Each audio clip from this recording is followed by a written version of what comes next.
হিমাচল প্রদেশের স্পিতি উপত্যকায় তিব্বত সীমান্ত থেকে 5 কিলোমিটার দূরে অবস্থিত গিউ মনাস্ট্রি।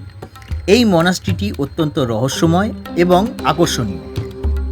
এর বিখ্যাত হওয়ার পেছনে প্রধান কারণ হচ্ছে সাঙ্গা তেনজিন নামে একজন বৌদ্ধ ভিক্ষু, যিনি প্রাকৃতিকভাবে মামিফাইড হয়েছিলেন।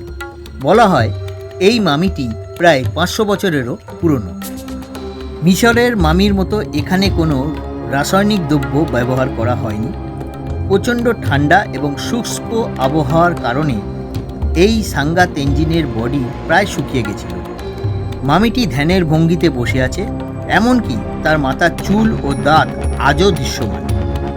লোককথা অনুযায়ী 15 শতকের দিকে এই এলাকায় বিচ্ছুর উপদ্রব খুব বেড়ে গেছিল।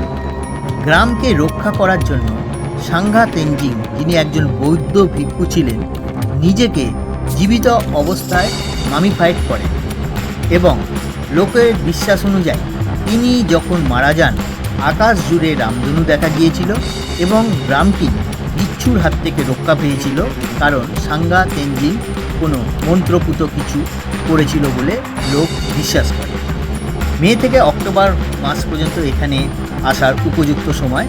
শীতকালে প্রচণ্ড তুষারপাতের কারণে এই গিউ মনাস্ট্রির রাস্তা বন্ধ থাকে, তখন এই জায়গাটি সমগ্র হিমাচল থেকে কাটা পড়ে। এখানে ঢোকার জন্য এন্ট্রি ফি লাগে পার হেড 30 টাকা করে। এই হচ্ছে টিকিট। এই যে গিউ মনাস্ট্রি, এন্ট্রি ফি লাগে 30 টাকা করে। চলুন যাওয়া যাক গিউ মনাস্ট্রিতে। এই হচ্ছে গিউ মনাস্ট্রি।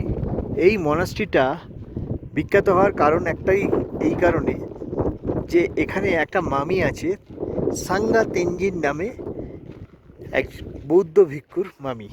এই হচ্ছে মনাস্ট্রিতে ওঠার জন্য রাস্তা, কিন্তু তার আগে এইখানে আমি ঢুকবো, যেটার জন্য এখানে আসা, গিউ মামি, যার গল্প বললাম, সাঙ্গা তেনজিনের মামি, 500 বছরেরও পুরনো মামি, যিনি এই এলাকাকে বিচ্ছুর হাত থেকে রক্ষা করার জন্য স্যাক্রিফাইস করেছিলেন তার জীবন।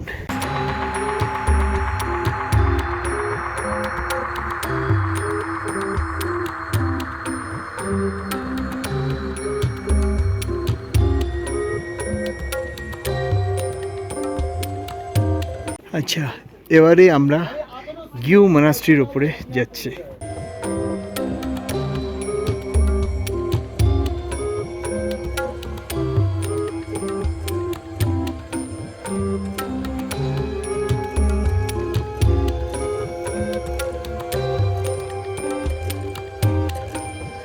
গিউ মনাস্ট্রির ওপর থেকে দেখুন কি সুন্দর চারদিকটা দেখা যাচ্ছে। আপনাদেরকে দেখাচ্ছি গিউ মনাস্ট্রির ওপর থেকে চারদিকটা।